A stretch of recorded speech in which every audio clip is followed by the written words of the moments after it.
جو دل کسی طرح سے آگ میں ہو، یا محبت کی آگ میں ہے، یا نفرت کی آگ میں ہے، یا خوف کی آگ میں ہے، یا اداسی کی آگ میں، کوئی بھی جذبہ ہے جو اس کو مشتعل کیے ہوئے، اس کو آگ میں ڈالے ہوئے ہے، تو ایسے دل کی حالت کو کیا کہا جاتا ہے؟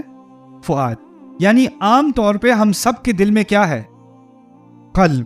لیکن کبھی کبھی کچھ خاص ایونٹس ہوتے ہیں ہماری زندگی میں، کچھ خاص حادثے ہوتے ہیں، اور اس وقت ہمارا قلب نہیں رہتا، کیا ہو جاتا ہے؟ فؤاد ہو جاتا ہے. ٹھیک ہے. اللہ تعالیٰ نے پہلے میں آپ کو سورۃ الاسراء کی آیت کی کچھ حکمتیں بتاتا ہوں، بہت خوبصورت ہیں. اللہ تعالیٰ نے کہا ہے وَلَا تَقْفُ مَا لَيْسَ لَكَ بِهِ عِلْمٌ. آپ ایسی چیز کی پیروی نہ کیا کریں جس کے بارے میں آپ کو علم نہ ہو. اگر کسی چیز کے بارے میں پوری طرح سے پتہ نہ ہو تو اس کو چھوڑ دیا کرو، علم کے بغیر ایسے ہی فالو مت کیا کرو. ٹھیک ہے.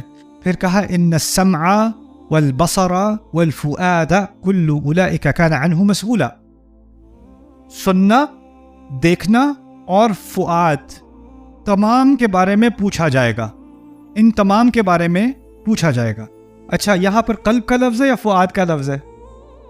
یہ کیوں ہے؟ یہاں یہ بھی کہا جا سکتا تھا سننا، دیکھنا اور قلب، لیکن کہا سمع، بصر، فؤاد. تو کیا فائدہ ہوا اس لفظ کا؟ دیکھیں، جب انسان جذبات میں آ جاتا ہے نا تو وہ ایسی باتیں کہہ دیتا ہے یا ایسی حرکتیں کر دیتا ہے جو وہ عام طور پہ نہیں کرتا. ہوتا ہے کہ نہیں؟ آپ کی گھر میں لڑائی ہوئی اور منہ سے ایسے لفظ نکل آئے جو بعد میں یار میں نے کیا کہہ دیا.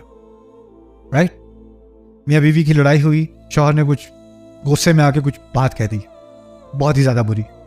مجھے پتا تھا تم سے مجھے شادی نہیں کرنی چاہیے تھی. اور اس کے بعد ایک دم سے پہلے تو دونوں کا والیوم بڑھ رہا تھا. جیسے ہی شوہر نے یہ بات کہی تو بیوی کے ساتھ کیا ہوا؟ کیا والیوم ایک دم سے گر گیا. وہ چپ ہوگی، روتی ہوئی کمرے میں چلے گی. یا پھر وہ شوہر نے آواز اٹھائی، کوئی اور غصے میں بات کی، وہ بالکل خاموش ہو گئی. پھر وہ آ کے اس کو منانے کے لیے کہتا ہے دیکھو یہ میں تو یہ ہوں نا، وہ میں تھوڑی تھا. وہ پتہ ہے مجھے پتہ نہیں کیا ہو جاتا ہے، لیکن you know me, this is the real me. You know, کیونکہ جب جذبات میں انسان آتا ہے تو وہ کوئی اور ہی بن جاتا ہے. تو وہ کہتا ہے کہ دیکھو میں اس وقت جو ہے میں کسی اور اسٹیٹ میں تھا، میرا قلب نہیں تھا، وہ میرا کیا تھا؟ فؤاد تھا. تو فؤاد کو تو میرے خلاف نہ رکھو نا، اس کے ساتھ فؤاد کے ساتھ تو میرے خلاف کیس نہ بناؤ. میری حقیقت وہ فؤاد نہیں ہے، میری حقیقت میرا قلب ہے. اور یہ چیز پھر آپ کہیں اور بھی استعمال کر سکتے ہو. کوئی بیوی کسی شوہر سے الٹی سیدھی باتیں کہہ سکتی ہے اور پھر بعد میں کہ آپ کو تو پتہ ہے میں ایسی ہو جاتی ہوں کبھی کبھی، لیکن میں دل سے اچھی ہوں. یعنی کبھی کبھی فؤاد تو نکل آتا ہے لیکن قلب تو ٹھیک ہے نا. پھر بھی یہی بات ہو رہی ہے نا. تو پھر آپ کہیں ہاں بات تو ٹھیک ہے. ہاں، یعنی فؤاد کی چھٹی ہے، قلب ذمہ دار ہے. اگر فؤاد سے کچھ نکل آئے یا خیر ہے، وہ تو فؤاد تھا، کوئی بات نہیں. اچھا، اب وہ کورٹ میں کیا کرتے ہیں؟ اب کورٹ میں امریکن کورٹ سسٹم میں یہ نیا چلا ہے، کسی نے مرڈرز کیے جی، ٹھیک، مرڈرز کے پکڑا گیا. کہا کہ اس کی برین کیمسٹری جو ہے یہ ذرا نارمل نہیں ہے، تو اس کے اندر جو ہارمونز ریلیز ہوتے ہیں وہ زیادہ ایکسائٹیڈ ہو گئے ہیں، تو اس لیے وہ ہائپر اگریسو ہے، تو اس لیے اس نے یہ مرڈرز کیے ہیں. اس کی غلطی نہیں ہے، اس کے کیمیکلز کی غلطی ہے. اس کے جو دماغ کی کیمیائی ہے وہ اس میں فؤاد زیادہ ہے، وہ روش زیادہ ہو جاتا ہے، تو اس لیے اس کو بری کر دیں. یعنی فؤاد کے بہانے سے انسان ذمہ داری سے ہٹنے کی کوشش کرتا ہے. یہ بات سمجھ میں آ رہی ہے؟ اللہ تعالیٰ نے کیا فرما دیا؟ ان السمع والبصر والفؤاد كل اولئک کان عنہ مسئولا. تمہارے سننے کے بارے میں پوچھا جائے گا، تمہارے دیکھنے کے بارے میں پوچھا جائے گا. اور جذبات سے جلا ہوا جو تمہارا دل ہوتا ہے نا، جلنے والا دل، جب جذبات سے بھرا ہوتا ہے اور تم وہ جو الٹی سیدھی حرکتیں ان جذبات میں کرتے ہو، اس کے بارے میں بھی پوچھا جائے گا. وہ بھی بہانہ نہیں ہوگا تمہارے لیے. ان السمع والبصر والفؤاد. سبحان اللہ. دوسری طرف جو عجیب خوبصورت مثال ہے وہ موسیٰ علیہ السلام کی ماں کی ہے. آپ میں سے مدرز کتنی ہیں؟ واو، پاکستان. اوکے. ماؤں کا بچوں کے ساتھ ایک عجیب ہی تعلق ہوتا ہے، خاص کر جب بچے چھوٹے ہوتے ہیں. بچوں کو ماؤں کو تنگ کرنے کے میں بھی بہت مزہ آتا ہے.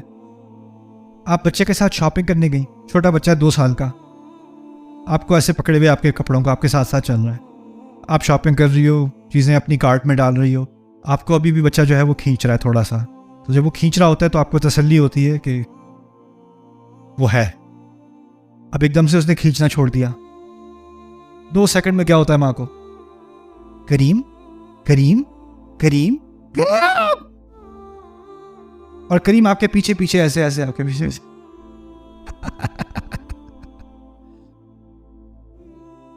ماں کا دل قلب سے 1 سیکنڈ میں کیا ہو جاتا ہے, فؤاد. بچے کے بارے میں اچھا کوئی بیچ پہ جا رہا ہے, کوئی جھیل کے کنارے جا رہا ہے, پکنک کر رہے ہو آپ, باپ کو کیا ہوتا ہے, باپ بچے کو لے کے چلو میں اس کو پانی میں لے کے جاؤں, ماں کیا کہتی ہے, آپ جائیں ڈوبے, اس کو رہنے دیں. اس کو نہیں جانے. بچے کو آپ جو ہے وہ بات کرا رہے ہو, وہ ٹب کے اندر نا پانی ڈال کے بچے کو نہلا رہے ہو, کتنا پانی ڈالتی ہے ماں, بھر کے اتنا. بچہ بھی کہتا ہے یار کیا یار اس میں کیا کروں, نہیں وہ خطرناک ہو جاتا ہے. تو ماؤں کے دل ایک دم سے بھڑک جاتے ہیں بچے کی حفاظت کے لیے, بچے کی حفاظت کے لیے. تو موسیٰ علیہ السلام کی ماں کو حکم دیا جا رہا ہے, اللہ تعالیٰ کی طرف سے وحی آ گئی کہ اس بچے کو ایک ٹوکری میں ڈالیں اور اس ٹوکری کو پانی میں ڈال دیں. اور یہ پانی کوئی سوئمنگ پول کا پانی نہیں ہے, یہ پانی کوئی عام سی جھیل نہیں ہے, یہ دریا ہے. الیم, یم کہتے ہیں گہرے دریا کو, جس کا تجربہ بھی ہونا سوئمنگ کا, وہ بھی ڈوب جائے, وہ بھی. اور اس مصر کے دریاؤں میں مگرمچھ بھی ہوتے تھے, اور اس میں پتھر بھی, بڑے بڑے پتھر بھی ہیں. تو ٹوکری جو ہے نا وہ پہلے سے ٹیسٹ نہیں کی گئی کہ یہ ایکسٹریم سپورٹس کی طرح آگے تک پہنچ سکتی ہے کہ نہیں. ٹوکری کسی بھی لہر کی وجہ سے, کسی بھی چیز کے ٹکرانے کی وجہ سے کیا ہو سکتا ہے, ٹوکری کو یا تو ٹوٹ سکتی ہے, یا الٹ سکتی ہے, یا ڈوب سکتی ہے, یا اس کے اندر پانی آ سکتا ہے, کچھ بھی ہو سکتا ہے. اللہ تعالیٰ کی طرف سے وہی آ رہی ہے جی کہ آپ اس بچے کو ٹوکری میں ڈالیں, فَأَلْقِيهِ فِي الْيَمِّ, آپ اس کو پانی میں ڈال دیں. ایک دن میں کبھی واپس آؤں گا تو اس قصے میں تفصیل سے بات کریں گے کہ اس میں ہو کیا رہا ہے. اس واقعے میں قرآن نے اس واقعے کا ذکر کیا نا, اس پہ میرے نزدیک ہم نے کوئی جتنا ہمیں اس پہ غور کرنا چاہیے تھا ہم نے نہیں کیا کہ یہ بات کیا کہی جا رہی ہے یہ. لیکن خیر ابھی فؤاد اور قلب تک بات رکھتے ہیں. کیا اس وقت اس ماں کا دل قلب تھا یا فؤاد تھا؟ فؤاد تھا. اب انہوں نے پانی میں تو ڈال دی ٹوکری کسی نہ کسی طرح, ٹوکری وہیں پہ رہی کہ چلنا شروع ہو گئی, چلنا شروع ہو گئی, ساحل سے دور دور ہونا شروع ہو گئی, دریا کے بیچ میں پہنچ گئی, دور ہوتی چلی جا رہی ہے, اور ماں اس کے پیچھے بھاگ بھی نہیں سکتی. ماں کو دوبارہ ایک دم سے نہیں میرا بچہ, یہ میں نے کیا کر دیا, یہ احساس آئے ہوں گے کہ نہیں. لیکن یہ احساس جیسے ایک ماں جو گروسری سٹور میں ہوتی ہے 2 سیکنڈ بچہ نظر نہ آئے تو پاگل ہو جاتی ہے, تو کیسے آپ اندازہ کر سکتے ہو, خیال کرو کہ وہ ماں اپنے بچے کو ٹوکری میں دور جاتے جاتے دیکھ رہی ہے اور اس کا کوئی ریاکشن نہیں ہوگا. ناممکن ہے عورت کے لیے, ناممکن ہے ماں کے لیے, ممکن ہی نہیں ہے. اور اگر اس نے چیخنا چلانا شروع کیا تو کیا ہوگا, وہ جو باقی فوج ہے جو بچوں کی تلاش میں ہے وہ وہیں سے تیر مارنے شروع کر دیں. ایسا ہی ہونا ہے نا. تو اب اس کو اس سچویشن میں ڈالا گیا ہے کہ اس کے جذبات جس پہ اس کا اپنا کنٹرول بھی نہیں ہے, ان کا امتحان دیا جا رہا ہے. تو اللہ تعالیٰ کہتے ہیں لولا اربطنا علی قلبها, اگر ایسا نہ ہوتا کہ ہم اس کے دل کو باندھ کر رکھتے. شروع میں کہا ہے وَأَصْبَحَ فُؤَادُ أُمِّ مُوسَى فَارِغًا, موسیٰ کی ماں کا فؤاد بالکل خالی ہونے والا تھا, یعنی اس کے اندر اتنا کچھ بھرا ہوا تھا کہ وہ پھٹ کے سارا باہر آنے والا تھا, پھر وہ دل خالی ہو جاتا. لیکن اللہ نے اس کو باندھ کے رکھا کہ جو اندر ہے وہ اندر ہی رہے. ربطنا علی قلبها, پھر وہ قلب ہی رہا. سبحان اللہ. اللہ تعالیٰ نے یہاں ہمیں سکھایا ہے کہ جذبات جتنے بھی بھاری ہوں, اللہ تعالیٰ آپ کے جذبات کو تھامنے کی صلاحیت دیتا ہے. وہ آپ کے اندر وہ صلاحیت نہیں ہے, وہ صلاحیت تھیراپی سے نہیں آ سکتی, وہ کاؤنسلنگ سے نہیں آ سکتی. کچھ صلاحیتیں, جذباتی صلاحیتیں ایسی ہیں جو اللہ تعالیٰ ہی کی طرف سے آتی ہیں.